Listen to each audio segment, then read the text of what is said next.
No, what'd you say? Import random.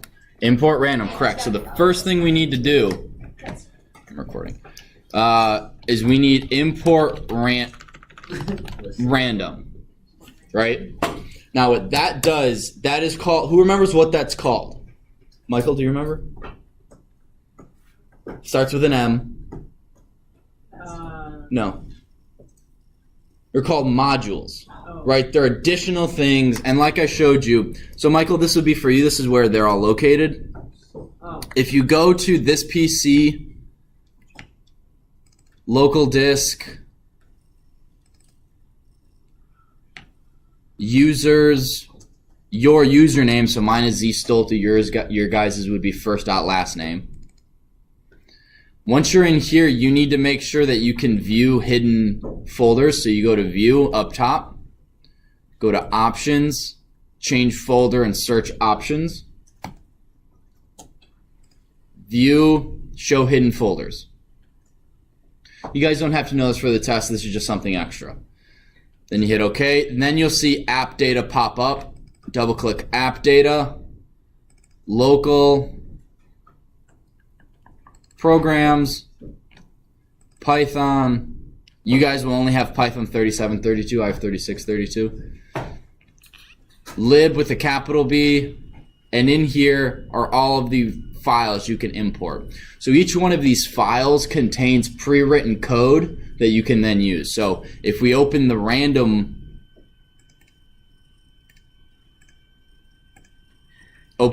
file, this is, so they import each other, right, in order to write all this code. So you see from warnings, import warn as underscore warn, right? So what this is saying, from a specific file, import a certain thing as something else. Do you remember how we did import random as R? Right, this is saying import, basically what this is saying is from random, import rand int as R-int. You guys don't need to know that, it's just so you guys understand what that's saying. Michael. Is this what you meant by like searching to find a location of a specific file? Yeah. So what about like in any file on your computer? Are you talking about coding to find it? Like if I was to say, okay, find this name of a file. Just go to search. But like, is there a command that you can do you want, so my question again is, are you coding this in your code to write code that searches for a specific file, or are you just trying to find a file on your computer? Find a file on your computer. If you couldn't type in the search place. If you can't type in the search, then you just have to know where it is. Otherwise, if you don't know where it is, you can't find it. So you can't like make a program in that thing. You can write code that searches your entire computer, but that's no different than using the search bar. So It's actually harder. what's the code though? It's too long for me to go through it. Oh, okay. Yeah, it's not a simple this. It's you have to write a bunch of code for it. So anyway, so we're gonna go here to rand range, right? So again, rand range. Can you get your feet off the table, Jack? Thank you. You're good. So for rand range, again, this is a function that's defined, right? So when we import random, we're importing this file and all of the functions that are in here you then can use, right? So we do random.randRange because that tells the computer to say, hey, we didn't write rand range. If we just had rand range, and I feel like I'm just saying a lot of words and not showing you guys. So if I didn't have this, and I just had rand range, if I can spell, 0 to 100, I would get an error saying rand range isn't defined. But if I have random.randRange, that tells the computer, hey, we've imported this, rand range belongs to random, use it. Lauren. Wait, is that, like, it's not a dumb question, but is like range, like spelled like that? Is it like my grandpa? Oh, I just can't spell. Okay, I wasn't sure. Sorry. No, you're good. Zach. So if you forget to do import random to all fails. You'll get an error saying random not defined. And you go, oh, I forgot to import random. Go to the top, import random. Gotcha.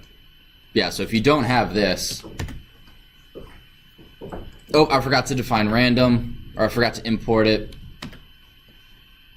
Boom. So is random just like code that's already like on your computer? Yeah, when you download it, it's a file that's already been written. So what you can do is you can write your own file and import your own stuff if you save it in this location.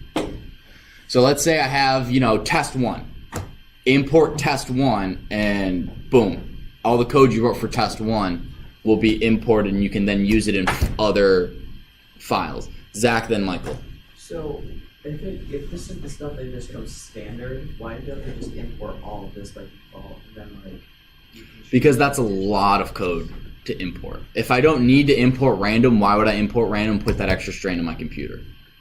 Oh, so if they just had everything there, it's automatically built in. It would just be like, oh my gosh, there's so much to do. It's running. It would slow down your computer. Okay. Michael, then Lauren. So if you're saying import random, could you the import command in Python does that have to only be used for stuff in that Python list, Yes. or say okay. Import it. You import something, but then that import, whatever you import, has to exist or has to follow the rules of import. So I can't just randomly import geometry lessons. It's not a Python script. No. Lauren, Is random? Did you guys download that on Friday, or do you already have it? you already have it. Okay. So what it is in this location, when you download Python, it installs and downloads all of these pre-written files, and then you just use those. Yep. Questions so far? Okay. So now if I want to write, so what are the steps in order, here we go. So what are the steps to write rand in? Oh my gosh, I can't talk and type at the same time. So let's say I want it. What's the first thing you do in a program where I tell you to write two functions? We broke it down the other day. What's the first thing you can do if this confuses you? What's the first thing you do, Lauren? Just write out your code. Write out the code. That is the what of our problem. It's the meat and potatoes. Meat and potatoes, yep. Then, so let's just do a simple one. So let's go, age is int, input,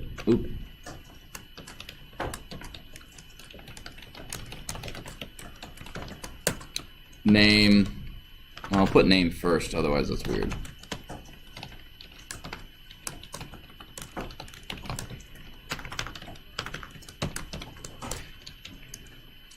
Alright, so then let's say I want two functions, one takes information, one then displays information. So the next thing I'm going to do is I'm going to print name is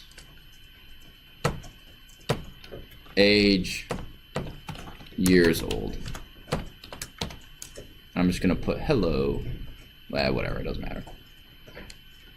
Right, meat and potatoes are done. We still need the garnish and we need the spices. Who remembers what the spices are? Okay. You're so fast at typing. Nah, I only type with my fingers. That's the point of this class. Your typing speed will I literally increase. type like this.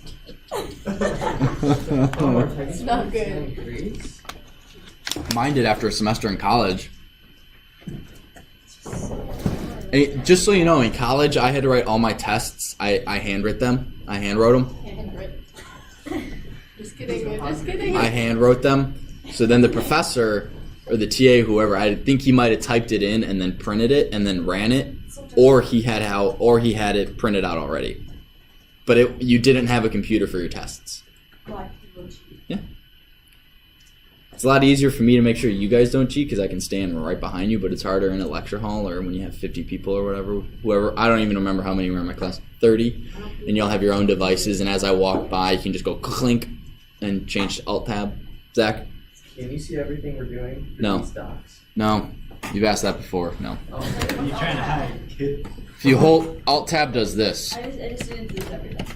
It just shows you Yeah. You can't see it on this screen, but I have every window that's open. If you hold Alt and tap tab, see how it's switching? Oh, so why is that good for my show? You can just switch. Because let's say I'm cheating right here and you come up, I can do that and continue to type. We can open the other program. Because I can open other windows. You can only see, the only things that are on this screen are my Python screens, but let me throw Spotify over here. Let me throw this, right? So if I'm cheating, like, let's say I have this PowerPoint up and I'm cheating. I'm not cheating, Professor. What are you talking about? And then you walk away, I keep reading. Why don't I go between Did you ever cheat? No. No, you couldn't. Yeah, there's no way I could cheat. I'd feel so guilty. Alright, so we got the meat and potatoes done. What's the next thing we do? seasoning? Spices, seasoning, yes. Spicing, when you spice food, everything has to be spiced, right? You can't just, I'm going to spice the potatoes, right? But your steak still needs seasoning, right? So everything gets a little bit of seasoning, even if it's just, almost everything, even if it's just a little bit of salt. So what do we have to do to both our meat and potatoes in order to get our full meal? Define it. Define get info, whatever we want to name it. And then what? And this one we're gonna put define display info. Boom. Then what do we do? This is garnish. Send them. Send them. Send it. Send. But we're missing a step. If I run it like this, I get I get this error right here. Unexpected indent block. What does that mean? I have to indent these two. Micah, you had a question. Oh, I was just gonna say it. Yep, you got to indent them. Good catch. All right, so now that we got the meat, the potatoes, and the seasoning, what I'll do? What do we got to do now? The garnish. Garnish. Yes, I didn't know what that was until I started watching Hell's Kitchen. Just make this up. Yeah. What? Did you make this up last week? On the spot? On the spot, yeah. And now you're just building. I'm going with it at this point. So, what do we got? What do we have to do?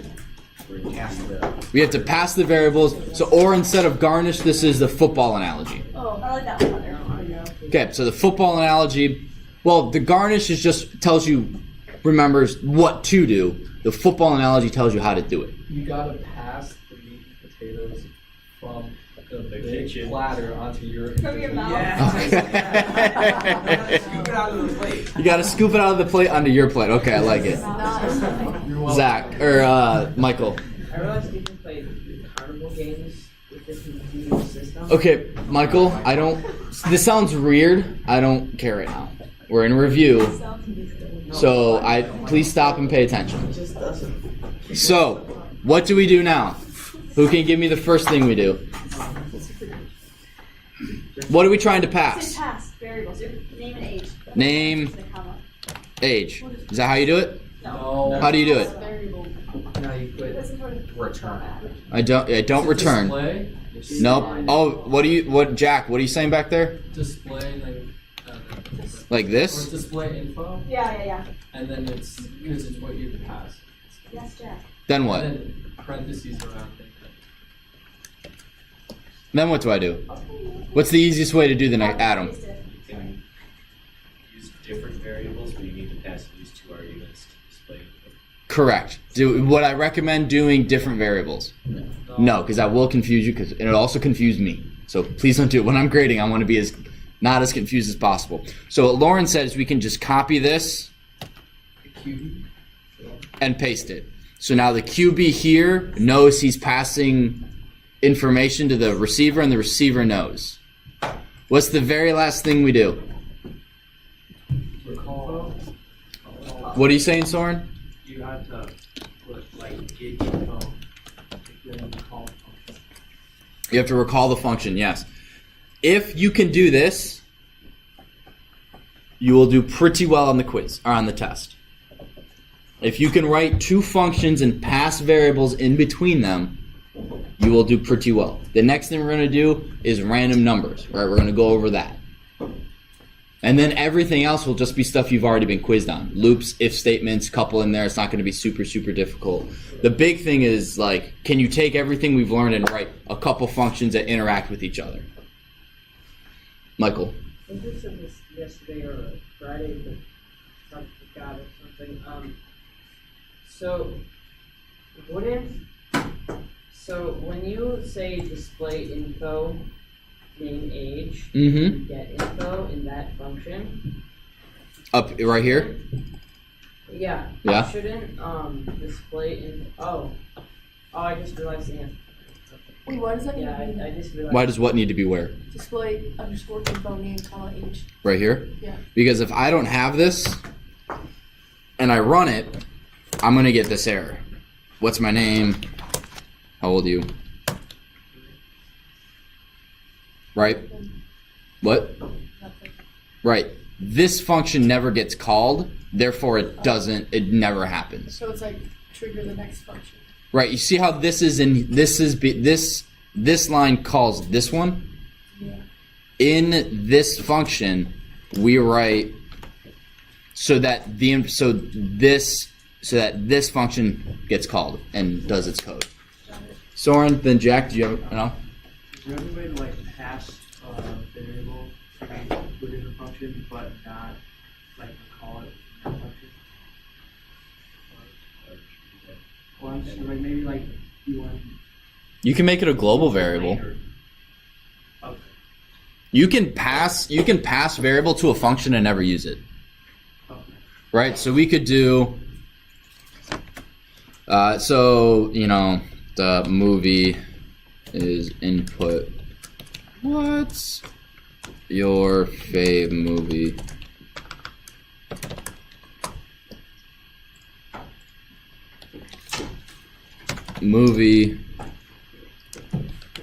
Movie. And then we could do define display. Oh, this is actually a good question. Display movie, right? Say we want to use it in a separate one.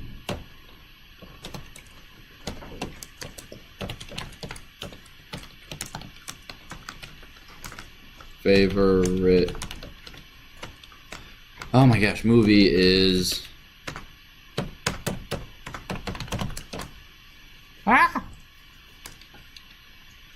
Oh my gosh. There we go. Okay. And then what I can do, I can then do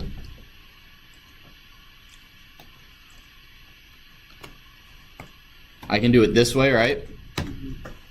And I'll do this so you guys can still copy the code. It is a little confusing, yes. But one, this is where flowcharts come very, very handy. More so than normal. What's my name? Z Dark Knight. I'll actually answer that one. So it passed this information. That is my favorite movie, The Dark Knight.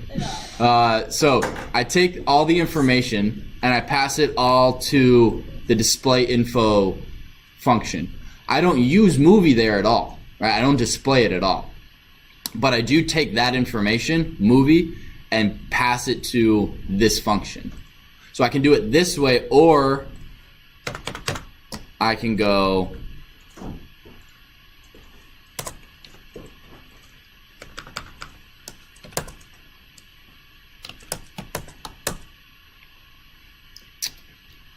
what'd I do wrong?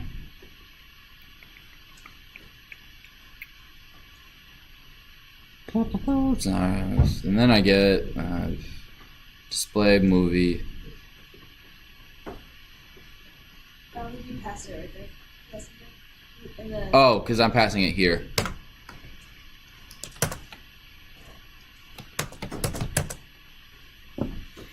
So you can't, it just depends on what you're coding and how you want to do it. It works. Michael. So before we added the movie thing, would it still work if you put the display info function before the get info function? If you code it like this, Yeah. yes. Because the way it works is that it goes through once and it looks for all of your syntax errors, right? That's why when you forget this, it doesn't even get to the shell, right? It runs through, looks for syntax errors. invalid syntax. When it does that, it also, and I don't know if this is exactly how it works, but this is for sake of argument, or for sake of learning how it works, this is how it works. So once it runs through once, detects any syntax errors, what it will then do is it will say, okay, define info, that's a function name. Boom, we're going to store that in RAM shortly. That's short-term memory, just going to remember that. Same with get info, display movie. Right, so it has 3 functions stored saying, okay, those are functions. Then it runs through the actual code, and this is what we see displayed here. So by going through, we don't use get info until way down here. So it doesn't matter the order in which these are coded, as long as when we call them, they exist. So if I did get info, so if I did get info up here, right, it's saying get info, we haven't used that yet. Oh. We haven't created it yet, so it's running through one of the times. So as long as whatever you call or whatever function you recall has already been created above it, you're good. And as long as the order in which you call these, so if I were to just have, let's say I did this, right?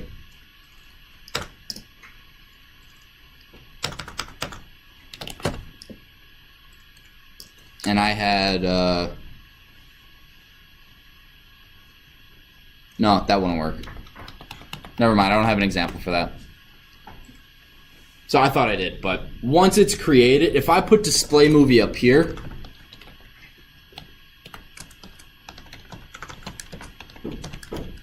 one, it wouldn't work for many reasons, but, what? What'd I spell wrong? What'd I spell wrong? No, sorry. Oh.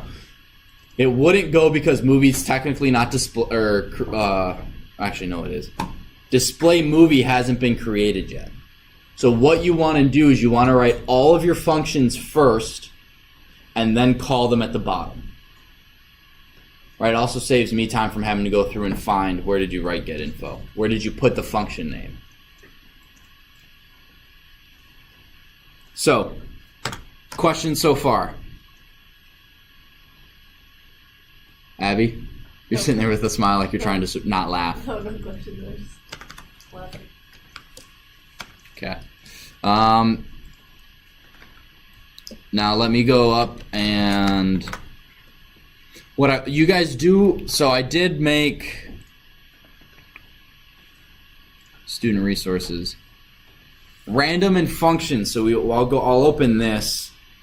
I don't know how many of you guys are actually using any of this, but this is probably a good thing to memorize. Or at least remember that randint does this, randrange does that, and be able to.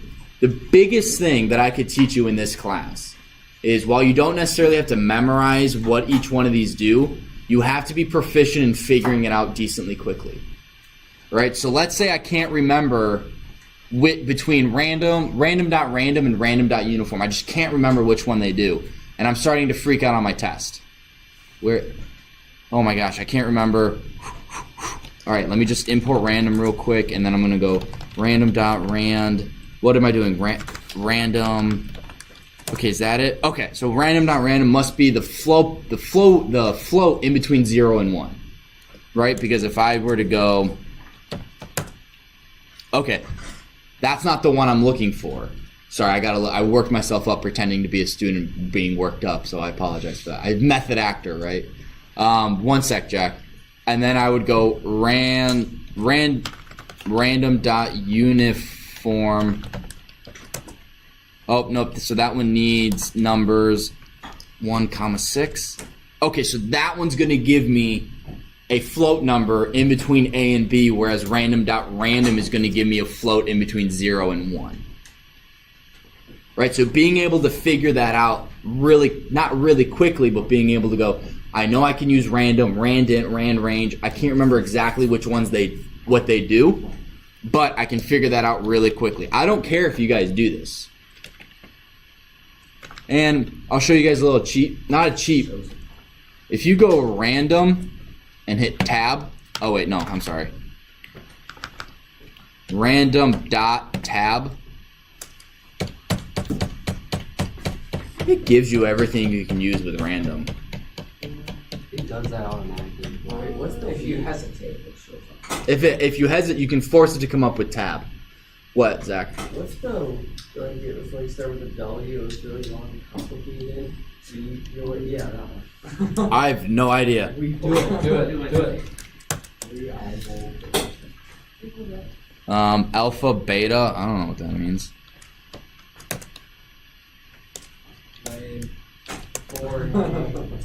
Wait, that's not in between one of them. Yeah. I don't know. So there are certain things where like there is. It'll give you a specific form of a number, not just a rand or int. It may give you a different type of integer, that sort of thing. One of these that's really important. Who remember? It's different than all the other ones. Who remembers? Choice. So random dot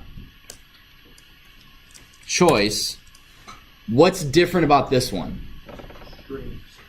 You can use strings. What else, Robert? Instead of like choosing a number within a range, it chooses like a certain item from a list. Yes. What did you say, Jack? Brackets. Brackets. So do you mean brackets like this? Oh, you do parentheses. Parenthesis bracket. This will make your test, these future tests, a lot easier if you understand this. Right? Because I can then go, well, I want the computer to choose between rock, paper, and scissors. Boom, I get scissors. You can do this, and I actually have to code this. Why did it include it? Because I'm not, if I print it, print, it doesn't. But if you just have this, it tells you that this is a string. By having those quotes, you know it's a string and not a variable. Got it. You can put variables. Yeah, anything that's defined. So where's, here it is. So, oh no, I need random one. So, you could do it with random.choice. If you don't do it with random.choice, you could go print random.rand int 1, 2, 3 if, oh wait, not print, this is computer equals, let me get rid of those, if comp equal 1 comp underscore choice equals rock, and then you go copy, oops,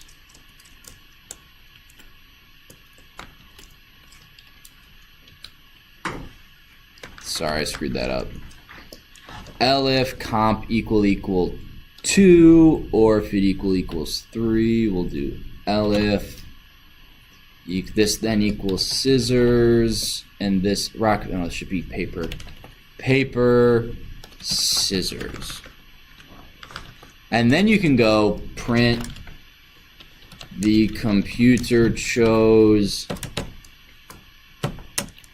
comp choice, or so you can do it that way, or you can do it the way we did with random.choice and go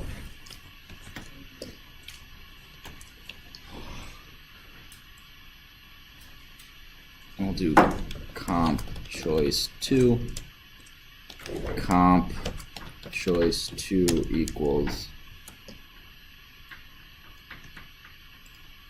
I mean, which one's easier? This one or this one? So getting used to putting things into a list like that, and the next thing we learn is what is a list and how do we do it, right? We're going to get, I won't say way in depth, we'll be able to manipulate them. For now, just know that you have to have brackets on either side, and everything has to be separated by what? Which is the universal separator. Separate everything with that. Michael. Can I see the program with the animation complete thing? This is all saved online too. You guys can literally have access to this right now. I hope you guys know that. Like in front of YouTube or before I'm on like No, the online is resource? fine. The resource folder online. And I'll uncomment this so it's a little easier to read for you, Michael. Jack, did you have a question? We only have 2 minutes left, so. Okay. Questions? Abby, I'd recommend watching the video from yesterday, or from Friday, as well as going over this. Okay. Right. So what you can do, one thing we didn't go over today is when you import something, you can rename it so you don't have to type random every single time. So instead of random.randint, you can just have r.randint. It saves you a little bit of time. So if you're confused as to what does that mean, that just changes that. Other than that, yeah, again, don't be afraid to use Python. Hit that tab button and go through it. Very helpful. I'm not going to hold it against you because it's within Python. Right? That'd be like, oh yeah, you have a calculator you just bought and haven't pre-programmed and it can do square roots. Yeah, no, you can't do that. So,